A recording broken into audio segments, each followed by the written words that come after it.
ఇక్కడ దావీదు మనుషులకు భయపడ్డాడా లేక దేవునికి భయపడ్డాడా? ఎవరికి? మనుషులకి భయపడ్డాడా? చెప్పండి. దేవునికి భయపడి ఉంటే ఆ పాపం చేసేవాడా? మనుషులు ఏం చేయగలరని చెప్పి తనకిష్టం వచ్చింది చేశాడు.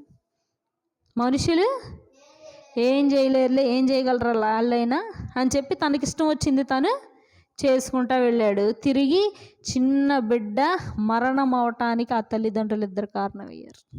అంతే కదా? ఆ బిడ్డది ఏమైనా తప్పు ఉందా? ఆ బిడ్డ ఏమైనా పాపం చేసిందా? ఎవరు తప్పు చేశారు? తల్లిదండ్రులు ఇద్దరు తప్పు చేశారు. చివరికి ఆ తప్పు ఒప్పుకున్నారు. దేవుడు వాళ్ళిద్దరిని కూడా ఏం చేశాడు? క్షమించేశాడు. కాబట్టి మీరు కూడా ఎప్పుడు దేవుడు చూస్తున్నాడనే భయము మీలో ఉండాలి. ఏ పని చేసినా, ఒకరితో మాట్లాడినా, ఎవరినైనా తిడుతున్నప్పుడు అయ్యో వీళ్ళని తిట్టడానికి వెళ్తున్నాను నేను, దేవుడు చూస్తున్నాడు, నన్ను ఏమైనా అంటాడేమో దేవుడు.